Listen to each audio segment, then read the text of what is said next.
But before we get into that, the main point which I want to ask you is, what was your journey like? Actually, I was born into a middle class family in the sense that our family was not very.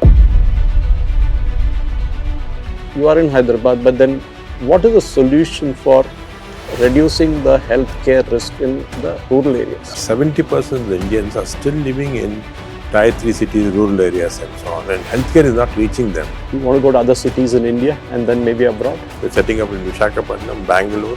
There have been many offers internationally also for us to set up in Philippines, Indonesia, Vietnam. People say you're a very good man, you know. Sometimes being very good when you run a huge business like this, technically you run like a business. Sometimes you need to be tough. How do you draw the line? Actually, I'm not a businessman.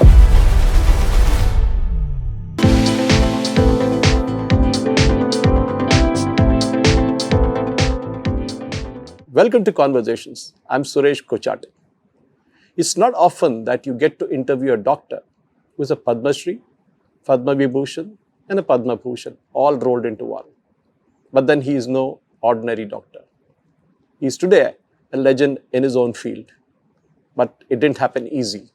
And that is what we are here to seek out. Dr. Nageshwar Reddy, founder and chairman of AIG Hospitals. Welcome to the show, sir. I remember, as I was telling you, the first time I met you was in that Kapadia Lane hospital. And then, you know, it was to be very crowded. Yes. I mean, not that this hospital is not crowded. Here too, it was extremely crowded. But I think as you didn't have space there. But before we get into that, the main point which I want to ask you is, what was your journey like? I know you came from a family of doctors, pathologists, all of them. And I think your grandfather had a connection with Alexander Fleming on one side, which is like, wow. So can you just take us through that journey, sir? Yeah. So I was born into a middle class family in the sense that our family was not very rich, but they were intellectually very rich. My grandfather, my mother's father, was a very famous pathologist. In fact, he was a world-renowned pathologist, Dr. Govind Reddy, who was the one who started all the pathology parts in Madras Medical, then Vishakhapatnam, Andhra Medical. He was the principal of the college, and he contributed a lot to the world of pathology. He invented his own needles, which are named after him. He was a close friend of Alexander Fleming, and whenever Fleming was coming to Madras, Chennai, of course, now it was Madras then, he used to stay in the house. So he was intellectually a big giant. From my father's side, the other grandfather was Jagannath Reddy. He was one who actually founded JIPMER, Pondicherry. He was also extremely well-known pathologist, and he had, again, a lot of papers, publications, institution buildings, and so on. And my father himself was a second-generation pathologist in the sense that after he finished his pathology here, he went to Armed Forces Institute in Washington, in USA, and then did a very big pathology course there and became one of the most renowned pathologists in the country at that time. At the age of 30 years, he became professor of pathology very early and published already 300 papers. So they're all intellectually in a different frame. I was born in Vishakhapatnam. The first few years of my life, I spent there in Vishakhapatnam. And then, of course, we have four of us. My sister was elder. I have two younger brothers. And your life was very checkered, I guess. And yes. Academically, I mean, you said it yourself that somewhere in the third class or somewhere you failed. Yes. I was not academically very bright. And more than bright, it didn't interest me. The routine school didn't interest me. The way they were teaching, mugging things and so on. On the other hand, I was also very naughty. That's what actually my parents tell me now, that I was extremely naughty and we were doing things which at present also won't be excused. In fact, one instance in Vishakhapatnam, it was very hot in the summer. And my brother was 2 years. He's 2 years younger than me. I was about 5 at that time, 4, 5. Because very hot, there's no air conditioning, and of course we used to have those fans. So I put him in the fridge and forgot. And my mother opened the fridge after some time. He was blue cynosed, and he was very, it was a very tricky situation.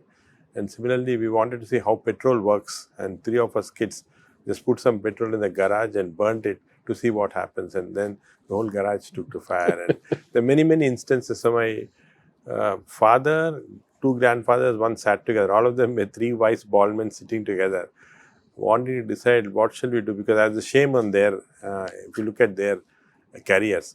So they said, at least let him do something like an auto mechanic. So they bought a shed in Vishakhapatnam.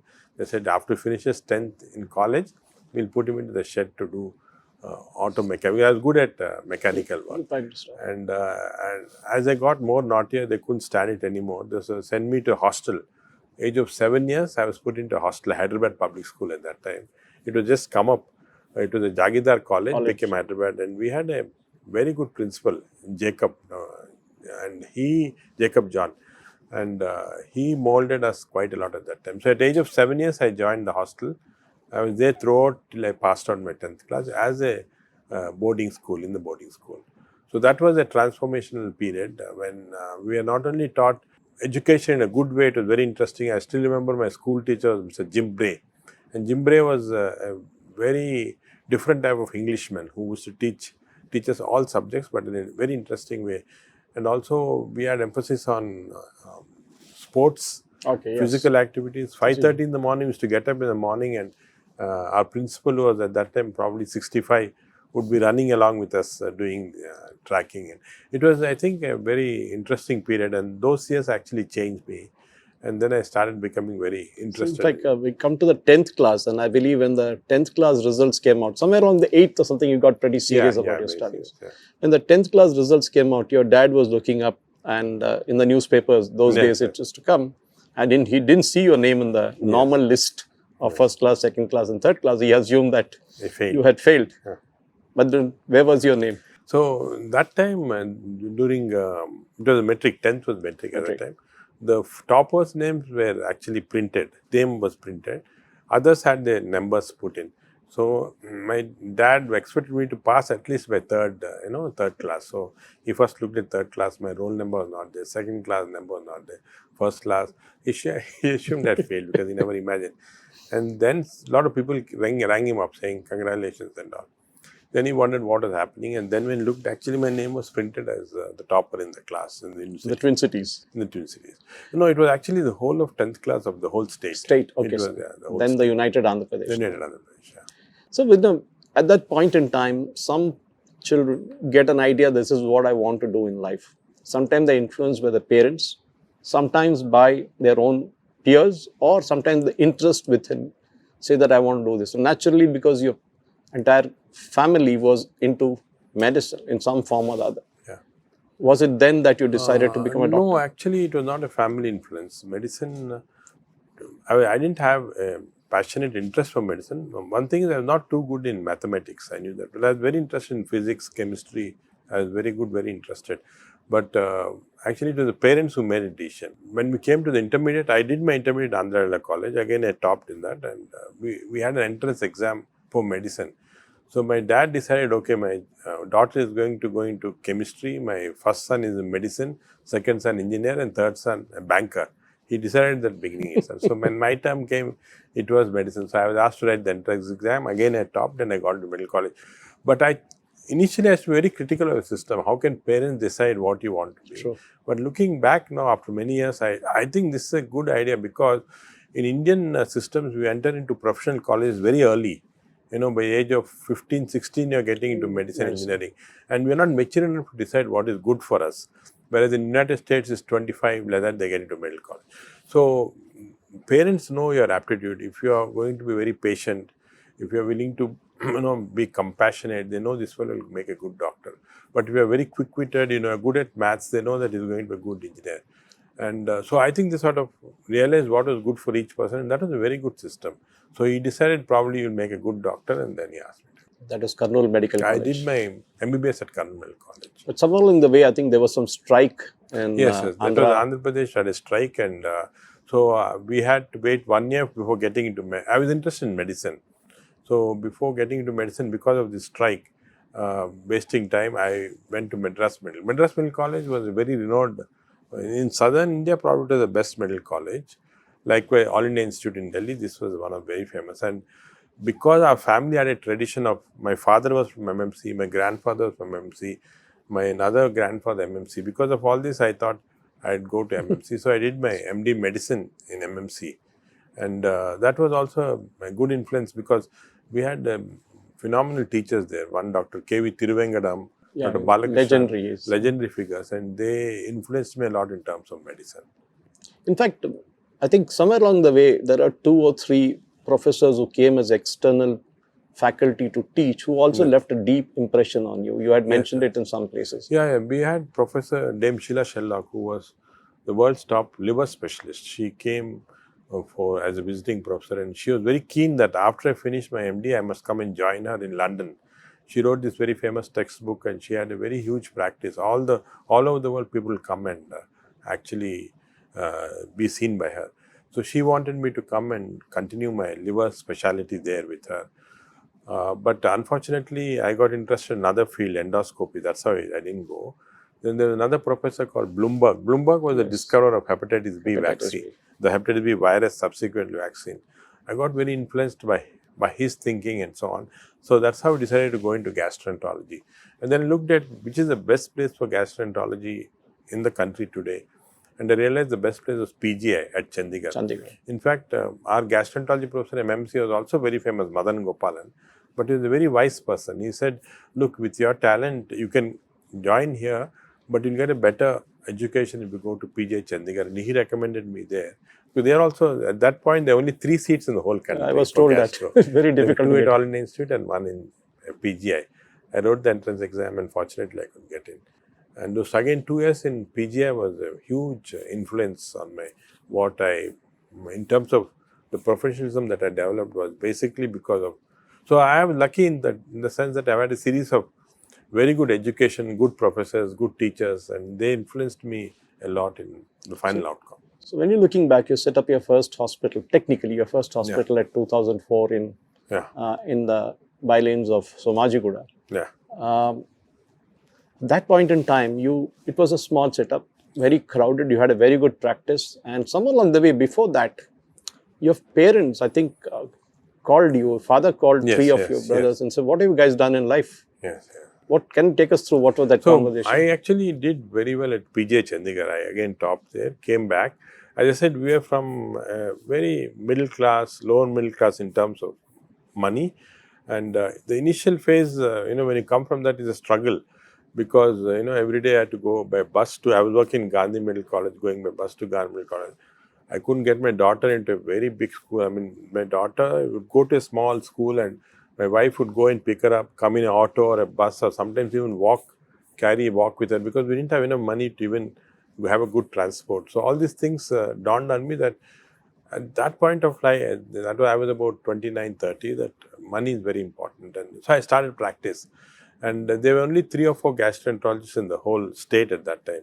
So when I started practice, and because I took up endoscopy as a specialty and I was skilled in that, soon we attracted patients from all over the country. We used to have, it was in Medinova Diagnostic Center at that time. I had a huge practice. I was seeing hundreds of patients, doing many surgeries every day, and made a lot of money So after 5 or 6 years after that, my father one day called me and for lunch, and he told me, "Son, I think you're a failure in life." I was surprised. I said, "Look, I went to the best colleges. I came out every place I was first, and I have a huge practice. My family is comfortable." By the time I had bought a car, we had a car, a driver, and my child could go to a better this thing. My wife was happy. I said, "We are happy." He said, "No, that is not success. He was a very conventional person, and he was very traditionally. He felt that he asked me, "Have you taught any students?" I said, "No." "Have you done any research?" "No." "Have you published any papers?" "No." "Have you built any institution?" "No." "Have you served any poor people?" "No." So all the things were negative. And then when I introspected, I realized that what he said is true, that in life, success means different things for different people. At that point of time in my life, money was very important. But when you made enough to keep your family comfortable, you realize this secondary. Success for you then would mean making a difference to society. And different society you can make only if you build institutions, teach people, do research, help poor people. I just made a very instantaneous decision. I came back to our center where Dr. G.V. Rao, my colleague, is a surgeon. We are together from beginning. I told him, "Look, G.V., this is the thing. Shall we change mode now?" He also agreed. He said, "Okay." And that's how we started. And fortunately, we got this building, which was, again, it's a very interesting story that there was a chief minister of the neighboring state whose wife had a big surgery, gallbladder surgery, and by mistake, one of the stones slipped into the bile duct. She became very sick. She was dying. nobody could remove it because surgery can't be done again. Only endoscopically it has to be removed. So he rang up to a very famous endoscopist in London and told him, can you come and get this out? The London endoscopist said, look, it'll take 10 hours for me to fly, even if I take a private jet, and she won't leave. By that time, there's this guy in Hyderabad whom I know can do it. Can you? So at 12 o'clock in the night, I got a call from the chief minister, and they're saying, I'm chief minister of the state, can you come immediately? I said, you must be joking. I just put down the phone. Again, he rang him, said, I'm serious, this is the thing. So he sent his private plane, and then within 1 hour we were there. This patient was very sick, she was about to die. Maybe she had about 10 minutes or 15 minutes by the time we reached, and then I just pushed her into the operation theatre and then did this endoscopy, and within half an hour the stones were out, the pus, everything. 2 o'clock we finished this. 6 o'clock she was sitting up and eating breakfast. So the chief minister came here surprised. He said, how come this is miracle and we don't have this specialty in our state? So immediately called the revenue secretary, chief secretary, everybody, and said, you give as much land as you want, I want this specialty set up.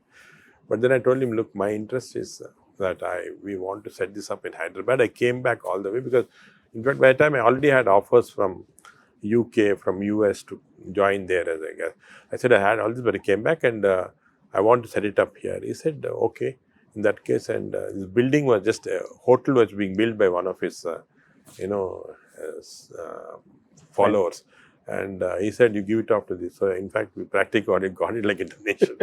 And then we set up a gastro. At that time, that was the first gastroenterology institute in the whole country. It was 250 beds, only gastroenterology. People thought it won't succeed because only we had cardiology, oncology standalone, but not gastro. But I think we had a very good team of initial 20 gastroenterologists all coming together. It was a big success.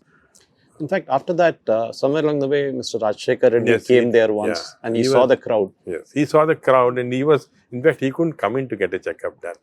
He said, this is, this is not something that you should be doing. Why don't you go to a bigger platform and build the world's best city? I'll give you 10 acres of land in this place, where we are sitting right now. Yeah, where we are sitting.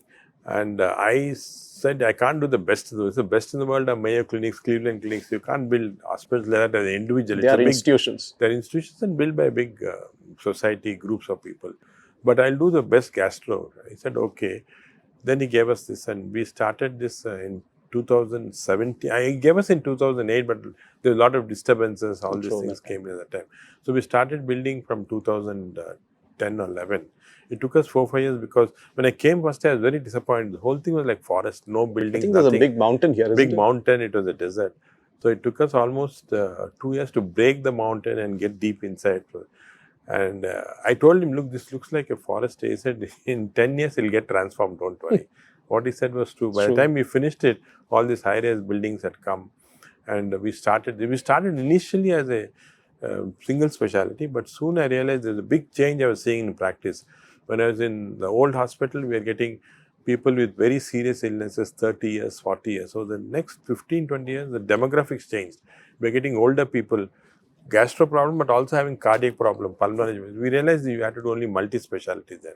That's how we attracted all other specialties. And soon this was a 1,000-bed hospital and very rapidly. In fact, in 2022, the Newsweek did a survey of all the hospitals in the world. And they ranked us as one of the 5th best hospitals in the world. So, I mean, this man said this, but I thought it's impossible, but we ultimately reached that goal. Then you have the Banjara Hills, which was then now we started recently. a new, because Banjara, we felt that the previous hospital is getting old. We wanted to have a very new modern hospital. So we had, now the Banjara hospital is 300 beds, is very modern. And as we went along, I realized, I don't know, it's called an art or whatever it is, of building new places which are as good as any other institutions abroad.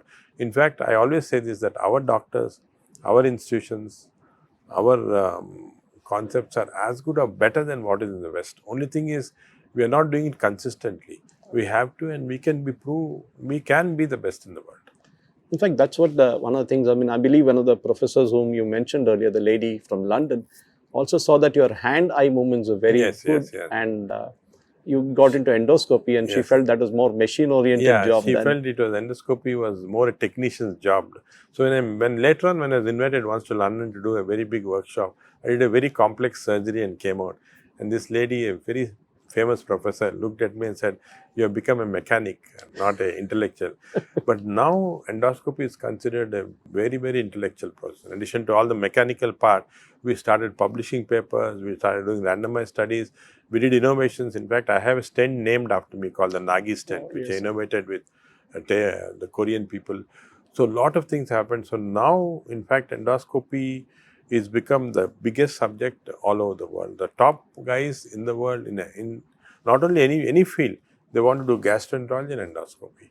So that, in fact, later on I of course became also the president of the World Endoscopy Organization, and I had an opportunity to visit and influence at least 70, 80 countries where endoscopy was getting transformed. We want to go to other cities in India and then maybe abroad? We're already setting up in Delhi, we're setting up in Aerocity, a big hospital, along with the Delhi government and GMR. We're setting up in Vishakhapatnam, Bangalore. There have been many offers internationally also for us to set up in Philippines, Indonesia, Vietnam, and so on.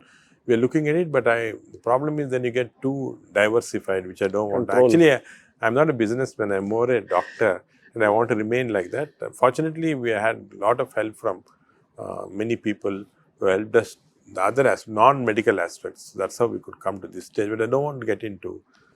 I believe people say you're a very good man, sometimes being very good when you run a huge business like this, technically you run like a business, sometimes you need to be tough. How do you draw the lines? Yeah, so I think leadership, actually there are many oxymoron words when you talk about leadership. You have to be strict many times, but also sometimes you have to be a little liberal, oversee something. So you have an outstanding, we have some doctors who are extremely good, world class, they're very good. The only problem is they cannot come very early in the morning. They'll come late. Some doctor, a brilliant doctor, comes at 10 and 11 o'clock in the morning, but he stays back late in the night. Now, if you're strict with him, say hospital time is 9 o'clock, we don't come, go, get lost, he'll go. So you have to be liberal sometimes, but strict overall, liberal. Similarly, sometimes you have to be very distant from your employees, because otherwise employees take an emotional advantage of it. But sometimes you have to be empathetic. Somebody does very good work, you have to be empathetic. So there are these very different types of leadership qualities you have to show. So I sort of try and see, I think the only thing I realize is whatever it is, you have to be first a good human being. That is very, very important. Unless you're a good human being, people who follow you will also not be good, and also you can't build real institutions. So basic concept is to be a good human being. And also listen to others. One of the important things I realized again is that we don't take our employees' opinion enough. Whenever we take a major decision, I call all our consultants and then take this decision. We get a lot of good opinions from that. Similarly, we don't say sorry many times. When you make a mistake, if we say sorry in front of many people to our employee, he feels very happy. Or thank you, we don't thank people enough. So all these things are important characteristics of leadership, which of course, unfortunately, we learn by a lot of being in real life mistakes and so on. So now I'm actually insisting, I'm actually also now one of the selector for the National Medical Commission. I'm actually advising them that in medical colleges should have course on entrepreneurship, leadership, how to manage people and money. All these doctors are not at all good. We are never taught this thing. I never taught how to manage people in management. Whereas this should be part of our curriculum. So one of the things that, as I come to the close of this conversation, one of the things we often feel is, okay, urban India, we see glitzy buildings, we see doctors, we see huge hospitals. 50 kilometers, 100 kilometers out of Hyderabad or any capital city, there you see the healthcare system hitting you. Our primary healthcare, except for maybe Kerala, is no good at all. And Kerala too, because of the Rajas of those time, invested a lot of money into Ayurveda and education. Now, when you look at that part of it, you are in Hyderabad, but then what is the solution for reducing the healthcare risk in the rural areas? So I think this is a very important point to raise, that 70% of the Indians are still living in Tier 3 cities, rural areas and so on, and healthcare is not reaching them. In AIG here, we have the best healthcare. We have not only very modern, that we are better than most hospitals in US or UK. I can say that because I visited all these places.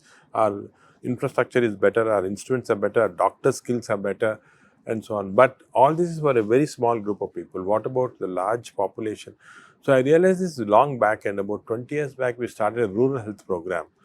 We have got a lot of donors. We have been fortunate in that, who give us. So we created large hospitals on wheels. The whole hospital is on the wheel. It goes to rural areas, and now approximately we have treated 1 crore people. Wow. So a large population of Andhra Pradesh has been treated with this. The same idea we given to other states. They have also implemented it. Countries like Kenya, Indonesia have implemented the same scheme. So this rural health scheme, the concept is to take the health to people in the villages free of cost. And the basic health is looked after, and any complicated thing can now be telecast. In fact, our students now do complicated surgeries in the villages, my juniors, and they can watch from here, telecast, and actually What's happening there? What is happening there. At the same time, we also used artificial intelligence. Now that we have the capacity Yeah, correct. to map out the disease pattern, what can happen, what, say, one village, next village, a pandemic is going to happen the next few months. We can go there and prevent that, whatever vaccines, all that. So I think using a combination of this mobile hospitals and artificial intelligence, and also this communication skill we have now in India between transmissions, we can do a large extent help these people. But of course, the solution will be that we have to set up many satellite centers, and it can't be done by private individuals. It has to be a combination of government and well-meaning private individuals. As I close this conversation, the last question I want to ask you is, has dietary habits got to do with your field, what you're operating in? Yes, gastroenterology is. And what is your advice for people in India? We eat a lot of masalas, we eat a lot of spices. More than, I think we have misunderstood for a long time what constitutes the right nutrition, what is good for us, because we didn't know one important fact. The fact was that our gut has a lot of bacteria, millions of bacteria. We have not 10 times, we have 1,000 times more genes of the bacteria than our genes. Oh. So in our intestines, in our body are these foreign elements which are controlling us, controlling everything. And we didn't know about this till 5 years back. And now we know. We have set up a huge microbiome lab along with Barry Marshall, the Nobel Prize winner for this. And we are now discovering that there are a lot of different, so whatever we eat, whatever we digest, whatever our health is not because of us purely, but a combination of our habits plus this bacteria. So if we change the bacteria, you can change our health. So our health, basic important thing is that we should have a lot of fiber, because these bacteria require fiber. We require a lot of protein because our body requires protein. We have to dramatically cut down on carbohydrates. Carbohydrates are the worst thing that has happened to us, mainly in South India. We eat a lot of rice. So totally cut down carbohydrates, more millet-based, more fiber diet, a lot of proteins. Proteins could be in vegetable proteins. It could be in form of egg or fish and so on. These are very important. So basic change in the diet. And other important thing is exercise. Physical activity keeps our muscles, keeps the bacteria happy. There's a correlation between bacteria and physical activity. So the goal of all of us should be to keep healthy gut bacteria. And once you do that, they look after our heart, nerves. In fact, the biggest brain is not here in our brain. It's in the gastrointestinal tract. There are more nerve cells in the gastrointestinal tract than in the brain. This is all controlling us, and we didn't realize all this till recently. Medicine has advanced so much. Medicine is fascinating now. Subject now, gastro, because of this wide ranges, it's become very fascinating. And I think there's a huge potential for any youngsters who wanting to do research in this area. Dr. Nageshwar Reddy, I wish I could go on and on. I know there'd be hundreds of patients waiting for you, on your OP there. But it's been wonderful. I mean, I guess Indians have to realize that one of the best institutions in this field is right here in Hyderabad, and of course you're expanding to other cities. And I'm sure looking back, you still have a lot of time to kind of lead the growth in India and across the world. Thank you for speaking to us. Thank you. Namaskar. Thank you. Ladies and gentlemen, that was Shri Nageshwar Reddy, founder, chairman of AIG Hospitals. A man who is actually, as I said before, donned many hats, but finally, he's shown the world that the best can be done right here in India, and done it effectively and a cost-effective manner. And that is something we should be all proud of. Thank you for watching. Jai Hind.